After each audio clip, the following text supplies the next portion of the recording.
Olá, eu sou Marcelo Calango e esse é o programa Cidadania da TV Senado. Na entrevista de hoje vamos falar sobre a nova lei de improbidade administrativa. Essa é a terceira de uma série de entrevistas produzidas pelo nosso programa para que você entenda melhor as mudanças nessa lei e o que é, afinal, improbidade administrativa. Eu recebo agora a professora de Direito Administrativo da Fundação Getúlio Vargas, Vera Monteiro. Vera, muito obrigado pela sua participação e por aceitar o nosso convite. Marcelo, obrigada, a honra é minha.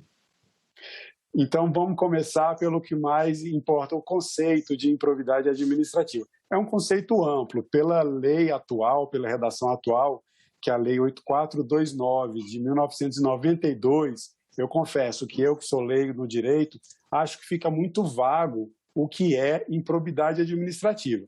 Então, eu queria que você explicasse para a gente o que é a improbidade administrativa e qual é a relação entre improbidade administrativa e corrupção. Marcelo, você tem toda a razão. Essa palavra é uma palavra chata, né? Improbidade administrativa. Na linguagem comum, é muito fácil a gente fazer essa relação entre improbidade e corrupção. É correto a gente fazer essa relação. São atos que estão ligados à ideia de uma má-fé do gestor público, um ato desonesto, um ato com uma intenção de causar prejuízo à administração pública. São atos que podem gerar consequências ao gestor público. Aí vem uma diferença técnica. Quando eu digo que esses atos que podem causar algum tipo de prejuízo à administração pública, eles podem ser enquadrados à luz do direito como atos que violam a responsabilidade civil, penal ou administrativa. E aí, do ponto de vista técnico-jurídico, a gente chama de corrupção esse mesmo ato desonesto, de má-fé, assim qualificado pelo Código Penal. É um crime. A corrupção é um crime hoje no direito brasileiro. A improbidade também é um ato desonesto, a má-fé praticada pelo gestor público ou por alguém contra a administração pública. Só que a improbidade não é crime. A improbidade, ela envolve uma responsabilização civil. De maneira bem prática, o crime, quem diz é o juiz penal. A improbidade, quem diz é o juiz civil.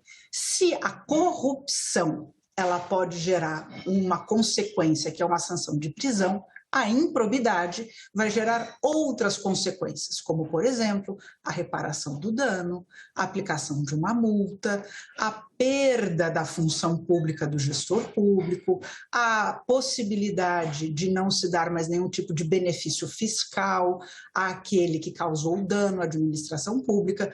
Portanto, se do ponto de vista prático parece a mesma coisa, o direito gera duas consequências diferentes. A improbidade, uma sanção civil, e a corrupção, uma sanção penal. Mas no mundo dos fatos, as coisas se confundem mesmo, você tem toda a razão. Até porque, eu vou até pegar um gancho de uma palavrinha que você usou, que é essa ideia de que o conceito de improbidade é mesmo muito amplo. E sabe por que ele é muito amplo? Porque a lei de improbidade, ela não diz o que é improbidade, o que é uma coisa muito louca, né? Porque se o Código Penal, ele define lá o que é a corrupção ativa, o que é a corrupção passiva, e diz isso bem detalhadamente, na improbidade, a lei de improbidade, ela usa uma outra técnica. Ela diz assim, olha, existem tipos de improbidade.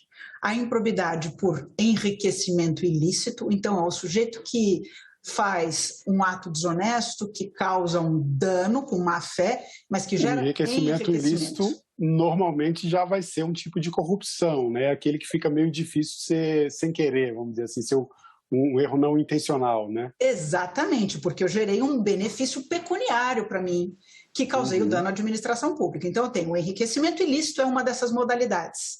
A outra modalidade é aquela que gera o dano ao erário. E tem ainda um outro tipo de improbidade, que é violação aos princípios. Agora, você vai me perguntar, então o que é o ato de improbidade? Bom, o ato de improbidade pode ser, por exemplo, fazer uma contratação sem licitação, que pode gerar ou o enriquecimento ilícito, o dano ao erário, ou a violação aos princípios. Então ele é amplo, porque eu não tenho essa definição, eu tenho apenas as consequências, as sanções a partir dessa classificação. Essa é uma das preocupações, por exemplo, dos gestores públicos, né? Um dos nossos entrevistados sobre essa nova lei foi, inclusive, o presidente da ANESP, Associação Nacional dos Especialistas em Políticas Públicas de Gestão Governamental, uma carreira essencial ao Estado, de pessoas que ocupam cargos de decisão e que muitas vezes se sentem amedrontados e muito preocupados com qualquer decisão que vão tomar, justamente pela abrangência dessa lei. E eu comentei, inclusive, na entrevista isso, né? Eu também falei que, eu lendo a letra da lei, sem um conhecimento jurídico, para mim não fica muito claro o que é a improbidade administrativa. E isso gera interpretações diferentes e acaba criando uma série de preocupações por parte dos gestores de serem responsabilizados, às vezes, por terem tomado uma decisão que era necessária no momento, que não gerou nenhum tipo de benefício próprio, mas que muitas vezes está fora de uma regra, às vezes fora até de uma questão de uma regra de formalidade. E essa foi uma das preocupações manifestadas por Pedro Pontual, que foi um dos nossos convidados. Agora, eu quero voltar num ponto aqui dessa nossa conversa, que foi essa questão do enriquecimento ilícito, que eu comentei aqui, que dificilmente uma pessoa comete um erro desse tipo sem querer. É difícil a gente conceber uma situação desse tipo. E uma das mudanças no novo texto proposto é que agora todos os atos de improbidade administrativa, para serem caracterizados como atos de improbidade administrativa, eles têm que ter o dolo, que é a intenção do agente público de cometer o erro. Eu queria que você comentasse essa mudança com a sua opinião e explicar para a gente também qual é a diferença entre dolo e culpa nesse caso, por que vai ter tanto impacto na lei essa mudança e por que esse ponto está sendo tão criticado e muitas vezes também elogiado na mudança. Está gerando polêmica, né? Acho que você pegou um dos temas mais principais dessa mudança legislativa. Acho que foi, na verdade, esse tema que gerou esse projeto, que veio lá de uma comissão de juristas, lá do STJ, que foi coordenada pelo ministro Mauro Campbell. Sim. E não é por outra razão, porque o que esse projeto de lei hoje faz é incorporar a própria jurisprudência do STJ a respeito desse tema que você mencionou, que é o dolo e a culpa. Hoje, na lei de improbidade, como eu disse, tem essas três modalidades: enriquecimento ilícito, dano ao erário e violação aos princípios.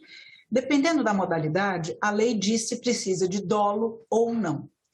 Quando fala da violação aos princípios, o que é violar o princípio da moralidade? O que é violar o princípio da honestidade? São conceitos muito abertos. E nesse caso específico, por exemplo, a lei não diz que precisa de dolo.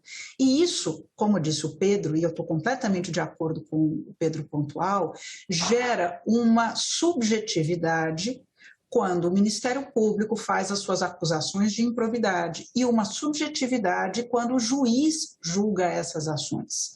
Então, a jurisprudência do STJ, já de há um bom tempo, ela vem se consolidando para dizer que depois de 26 anos da aprovação da lei de improbidade, nós precisamos dar um freio de arrumação nessa lei.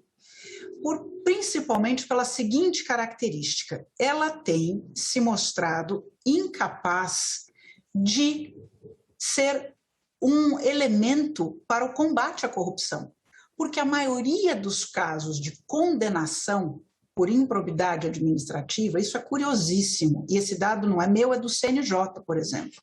A grande maioria dos casos não envolve nem enriquecimento ilícito, nem dano ao erário. As condenações envolvem violação aos princípios, quando não existe nem dano e quando não existe nem enriquecimento ilícito. Ora, isso não é uma lei que tem servido para o combate à corrupção. Então, a gente precisa fazer um ajuste nessa engrenagem para dizer o seguinte: aonde é que estão esses excessos? E esses excessos, eles precisam, de alguma maneira, ser organizados para que a gente impeça esse subjetivismo. E uma maneira de fazer isso é você passar a exigir na lei que haja a comprovação do dolo, ou a comprovação da má-fé, a comprovação da intenção do agente de praticar o ato de improbidade.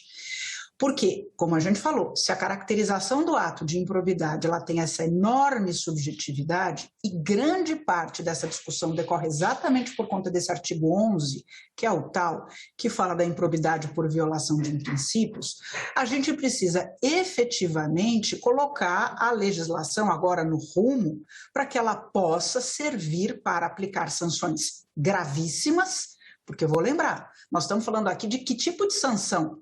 É perda da função pública e suspensão de direitos políticos. É a única lei que estabelece esse tipo de sanção. Sanções tão graves assim precisam estar destinadas a situações muito graves. Não é, por exemplo, alguém que dispensa uma licitação porque realmente acreditou que aquela era uma hipótese de dispensa, porque havia um entendimento com algum tipo de justificativa a esse respeito.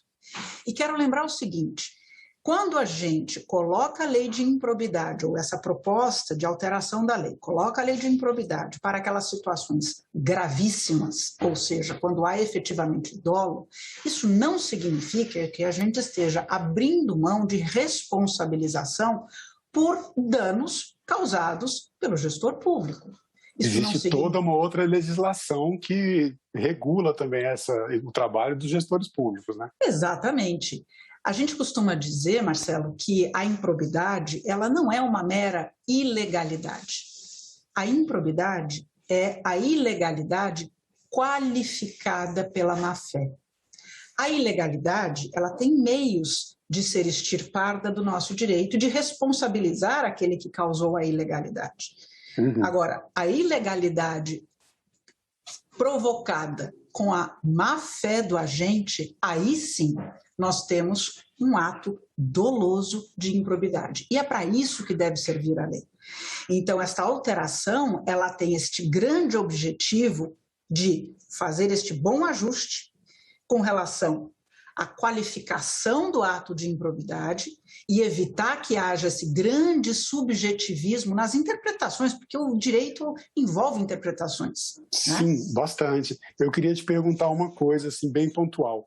Pelo texto novo da lei, logo no começo já existe pelo menos uma caracterização do que seja a improbidade. Você acha que o texto, como chegou da Câmara dos Deputados, ele melhora essa objetividade da lei, facilita esse entendimento? E aí, completando a pergunta, já com uma outra modificação que também vai ter um impacto sobre toda essa questão que a gente está falando agora.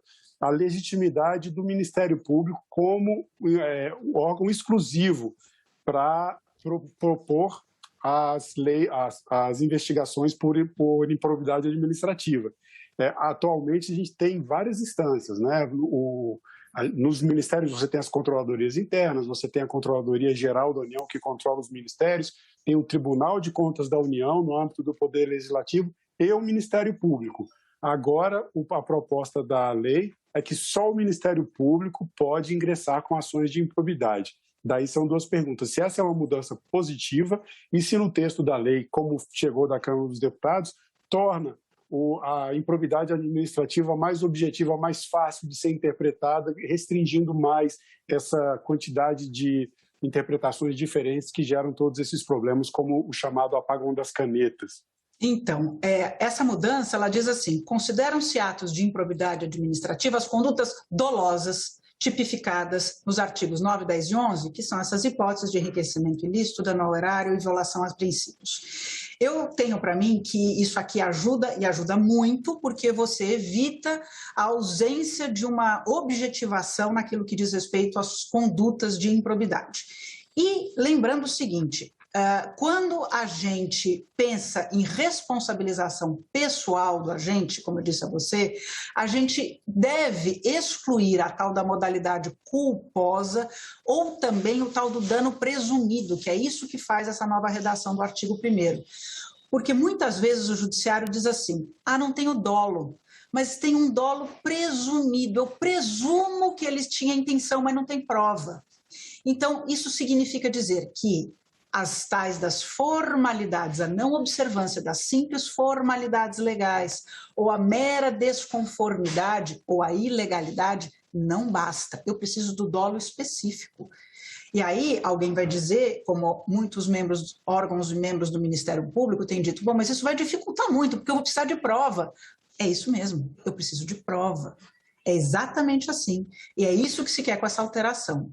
E sobre a legitimidade, você me pergunta se isso é bom ou se isso é ruim.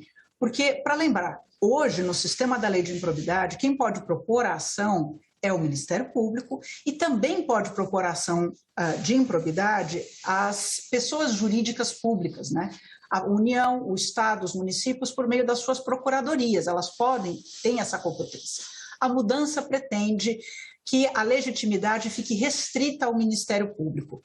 Meu posicionamento é que essa alteração ela é positiva. E vamos explicar isso aqui para que você não fique com a sensação de que isso vai gerar algum tipo de redução na luta contra a corrupção. Tirar essa legitimidade não é um problema. Por quê? Porque essas entidades elas vão continuar a ter competência para ir atrás dos ressarcimentos dos danos e punição contra os seus próprios agentes.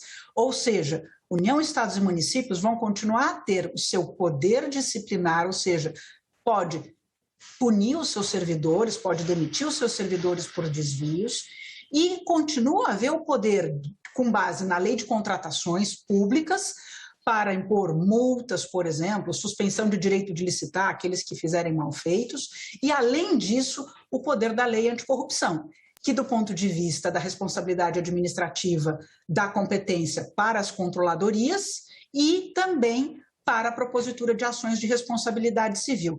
Então, restringir ao Ministério Público tem um efeito prático muito importante, que é o efeito de evitar que haja o uso indevido da improbidade para algum tipo de tentativa de criar um ambiente de restrição política, tendo em vista a vontade de se fazer processos exclusivamente para colocar prefeitos, governadores em final de mandato em maus lençóis, sem que haja prova suficiente.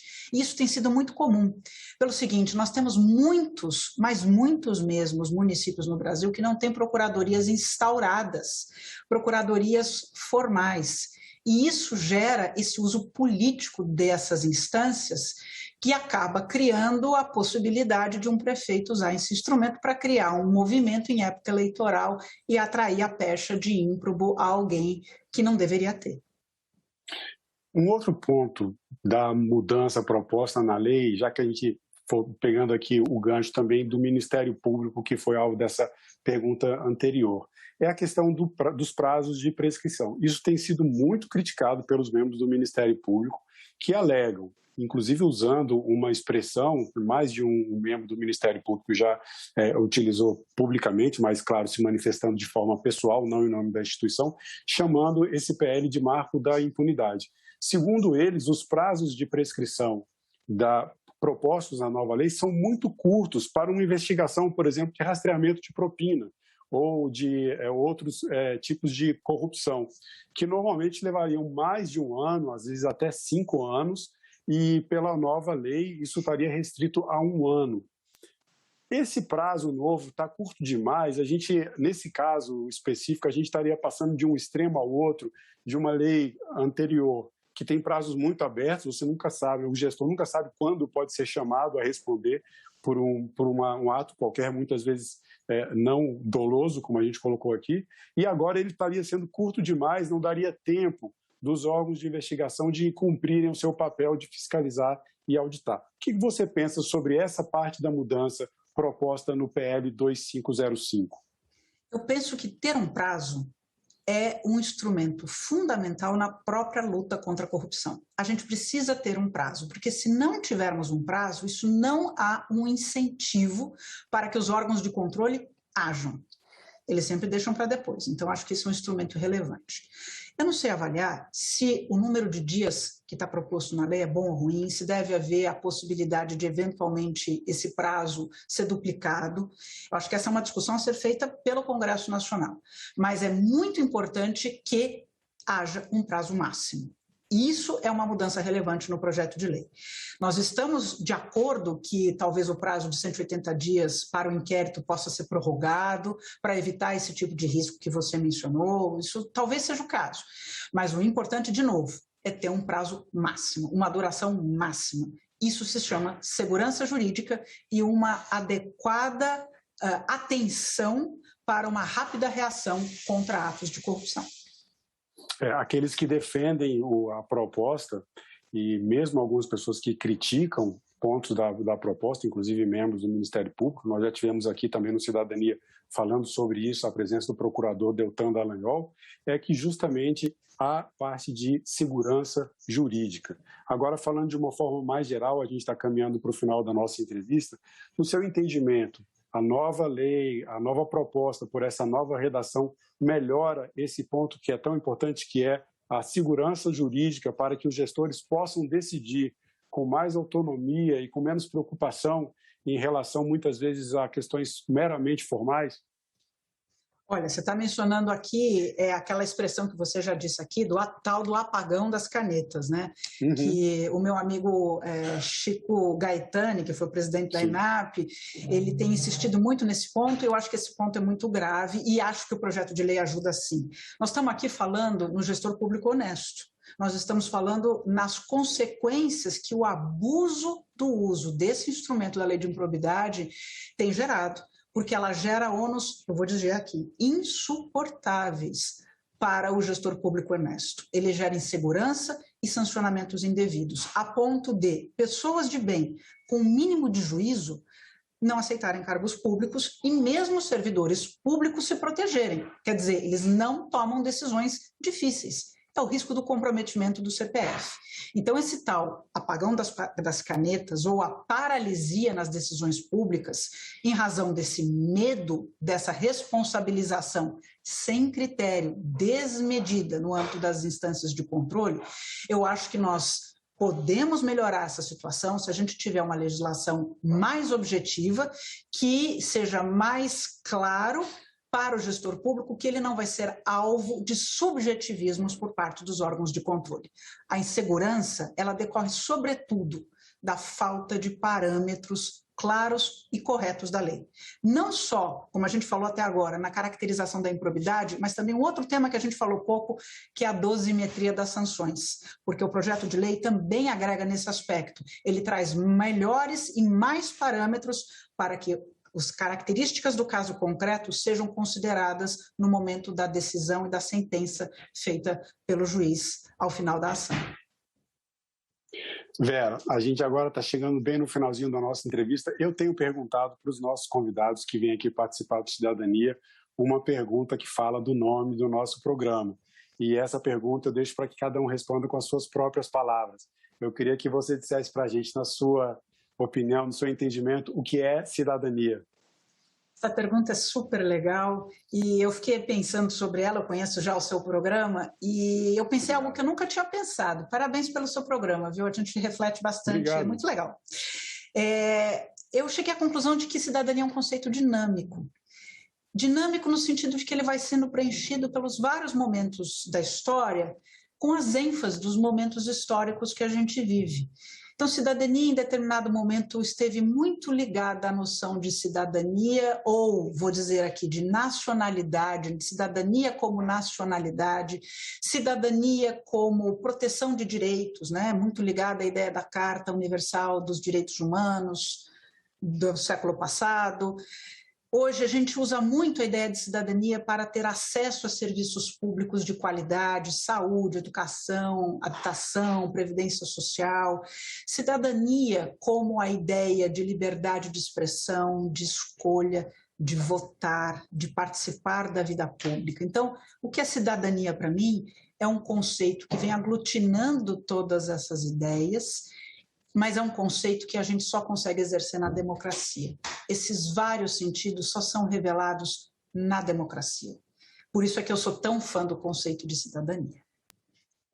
Obrigado pela sua resposta, Vera. E eu convido sempre também nossos internautas, nossos espectadores e espectadoras, cidadãs e cidadãos que assistem a este programa, a se manifestarem sobre o que é cidadania. É a sua opinião. Você pode mandar sua resposta para a ouvidoria do Senado Federal pelo site da ouvidoria ou pelo 0800 061 2211. A ligação é gratuita. Você entra em contato com a ouvidoria e fala que quer mandar uma mensagem para o programa Cidadania e diz o que é cidadania para você. Eu quero ler no nosso programa a sua opinião, a sua participação sobre o que é cidadania. Vera Monteiro, mais uma vez eu agradeço pela sua participação em nosso programa. Obrigado pelo seu tempo. Foi um prazer. Obrigada, sucesso. E obrigado também a vocês que nos assistem. Não se esqueçam de assinar o canal da TV Senado no YouTube e assistam também todos os programas de cidadania na nossa TV Senado. Obrigado e até o próximo programa.